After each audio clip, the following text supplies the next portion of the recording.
Bersyukur kita kepada Allah dengan ucapan Alhamdulillahirabbil alamin. Di siang hari ini Allah masih memberikan taufik dan hidayah, kesehatan dan kesempatan bagi kita bersama untuk dapat hadir ke masjid yang kita cintai ini dalam rangka menunaikan salat Jumat berjamaah. Semoga ibadah yang kita lakukan ini mampu menjadikan kita orang-orang yang takwa di sisi Allah Subhanahu wa taala. Salawat dan salam mari sama-sama kita hadiahkan ke ruh Nabi besar Muhammad sallallahu alaihi wasallam dengan ucapan Allahumma shalli ala sayyidina Muhammad wa ala ali sayyidina Muhammad. Selaku khatib, sudah merupakan suatu kewajiban bagi kami mengajak para jamaah, terutama diri pribadi kami sendiri, agar senantiasa kita meningkatkan takwa kepada Allah Subhanahu wa taala. Hanya dengan takwalah kita dapat menggapai kebahagiaan dunia dan akhirat. Hadirin yang dimuliakan oleh Allah Subhanahu wa taala, sebagai judul khutbah kita pada kesempatan kali ini yaitu mensyukuri nikmat kemerdekaan dan mengisi kemerdekaan itu. Hadirin yang dimuliakan oleh Allah Subhanahu wa taala, sudah 76 tahun Bung Karno mengumandangkan bahwa negeri kita ini sudah merdeka, bahwa bangsa kita ini sudah merdeka, terlepas daripada jajahan-jajahan Belanda, terlepas daripada jajahan-jajahan Jepang. Maka hadirin yang dimuliakan oleh Allah Subhanahu wa taala, kita bertanya hari ini, apakah kita sudah benar-benar merdeka? Kalau secara umumnya, terlepasnya daripada kolonial Belanda dan Jepang, memang benar kita tidak dijajah lagi sekarang ini dengan Jepang. Kita tidak dijajah lagi hari ini dengan Belanda. Tapi hadirin yang dimuliakan oleh Allah Subhanahu wa taala, makna kemerdekaan itu bukan hanya terlepas daripada jajahan Belanda, bukan hanya terlepas daripada jajahan Jepang, tapi makna daripada merdeka itu adalah terlepas daripada tergantungan dengan negara lain, terlepas daripada tindasan-tindasan orang lain, terlepas daripada perbudakan-perbudakan orang lain. Itulah makna kemerdekaan yang sesungguhnya. Artinya kita bebas, tidak ditindas, tidak diperbudak oleh orang-orang lain. Hadirin yang dimuliakan oleh Allah Subhanahu wa taala, maka kalau secara makna hakikat, sesungguhnya kemerdekaan bangsa ini baru dinikmati oleh segelintir orang. Kalau secara hakikatnya, kemerdekaan bangsa ini baru dinikmati oleh orang-orang yang mempunyai taring, oleh orang-orang yang mempunyai kekuasaan, oleh orang-orang yang mempunyai backing. Karena hadirin yang dimuliakan oleh Allah Subhanahu wa taala, masih banyak rakyat kita yang menderita. Masih banyak rakyat kita yang diperbudak secara perbudakan modern. Salah satu contoh kecil saya sampaikan hadirin yang dimuliakan oleh Allah. Swalayan-swalayan yang menyediakan pekerja misalnya, mereka menggajinya di bawah daripada UMR. Masuk jam 8 pagi, keluar jam 10 malam. Gajinya sebahagian cuma 1.200.000, ada lagi yang cuma 900.000.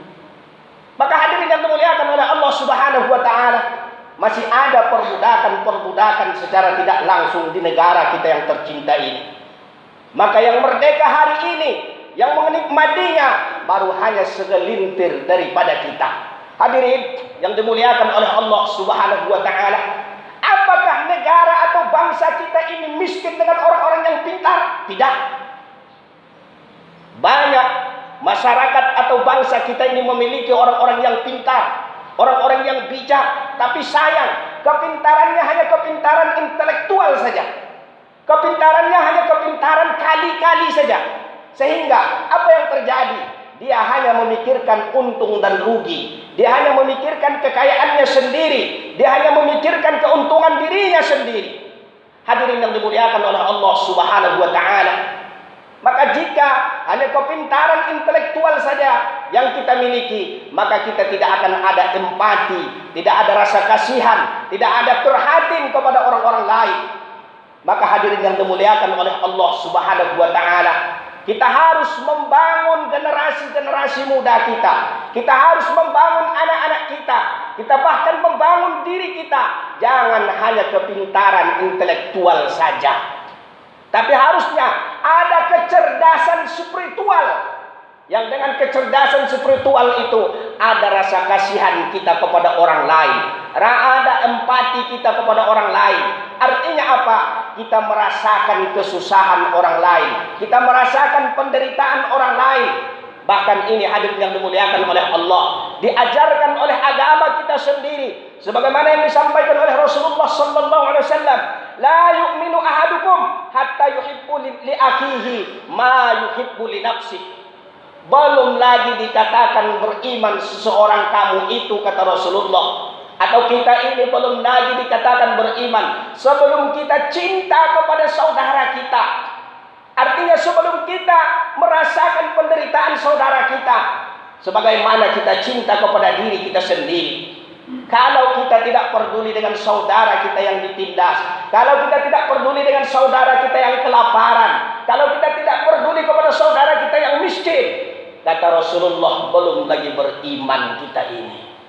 Hadirin yang dimuliakan oleh Allah Subhanahu wa taala, kenapa kita miskin rasa empati, rasa kasihan? Karena kita tidak membangun kecerdasan spiritual.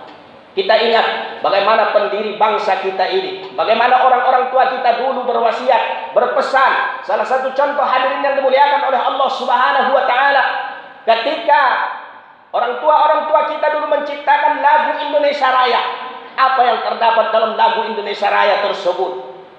Yang ditekankan, bangunlah jiwanya, baru bangun badannya. Jiwanya yang harus kita bangun, tidak hanya fisik saja, tidak hanya kecerdasan intelektual saja, tapi harus dengan jiwa. Karena dengan jiwa ini kita ada rasa kasihan, kita ada rasa prihatin kepada saudara-saudara kita yang miskin misalnya. Hadirin yang dimuliakan oleh Allah Subhanahu wa taala, kita bersyukur kepada Allah Subhanahu wa taala bahwa bangsa kita tidak lagi ditindas oleh kolonial Belanda, tidak lagi ditindas, dijajah oleh Jepang. Tetapi tidak cukup hanya dengan rasa syukur itu saja. Kita harus mengisi, kita harus membangun generasi-generasi muda kita yang akan menjadi pemimpin esok hari, yang akan menjadi pemimpin di kemudian hari. Hendaknya mereka memimpin bangsa ini penuh dengan nilai-nilai spiritual. Hadirin yang dimuliakan oleh Allah Subhanahu wa taala, karena kalau hanya kecerdasan intelektual yang terjadi hanya kali-kali doang. Kalau saya duduk misalnya jadi anggota dewan, bagaimana modal saya akan keluar lagi? Bagaimana saya mendapatkan keuntungan yang sangat besar tanpa peduli kepada orang di kiri dan di kanan saya, tanpa peduli dengan saudara-saudara saya yang miskin. Itulah yang terjadi hari ini hadirin yang dimuliakan oleh Allah Subhanahu wa taala.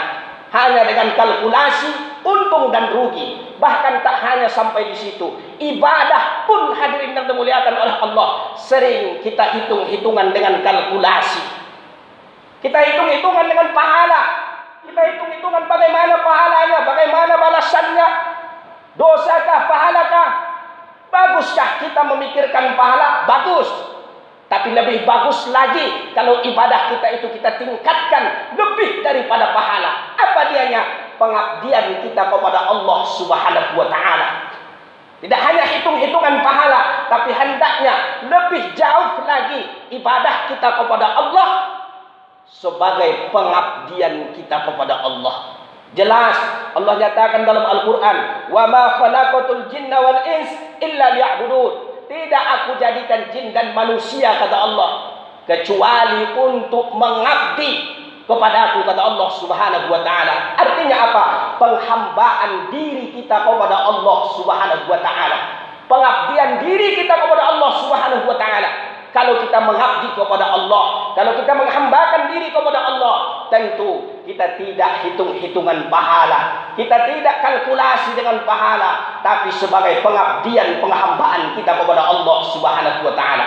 Hadirin yang dimuliakan oleh Allah Subhanahu wa taala, maka untuk mengisi kemerdekaan bangsa kita ini, mari kita bangun generasi-generasi muda kita, anak-anak kita yang memiliki kecerdasan spiritual. Tidak hanya kecerdasan intelektual, tapi harus memiliki kecerdasan spiritual. Begitu juga dengan kita hadirin yang dimuliakan oleh Allah. Mari kita berusaha membangun kembali, melahirkan kembali kecerdasan spiritual kita. Karena tanpa kecerdasan spiritual, seorang doktor, seorang profesor, seorang pemimpin, seorang yang kaya tidak akan mempunyai rasa empati, tidak ada mempunyai rasa prihatin, tidak ada mempunyai rasa kasihan kepada orang-orang yang di bawahnya, orang-orang yang miskin, orang-orang yang susah. Bahkan Allah nyatakan dalam Al-Quran bahwa pendusta-pendusta agama Allah adalah orang-orang yang tak peduli kepada fakir miskin, orang-orang yang tak punya kasih sayang kepada anak-anak yatim. Hadirin yang dimuliakan oleh Allah Subhanahu wa taala, untuk itu kita bangun bersama kecerdasan spiritual, terutama kepada anak-anak kita, generasi-generasi kita yang hari ini mereka anak-anak, tapi besok mereka akan menjadi pemimpin. Yang hari ini mereka remaja, tapi setahun, 2 tahun, 10 tahun lagi mereka akan jadi pemimpin. Hendaknya jadilah pemimpin, jadilah anggota dewan, jadilah orang yang kaya, yang mempunyai rasa empati, kasihan atau perhatian kepada saudara-saudaranya yang lain.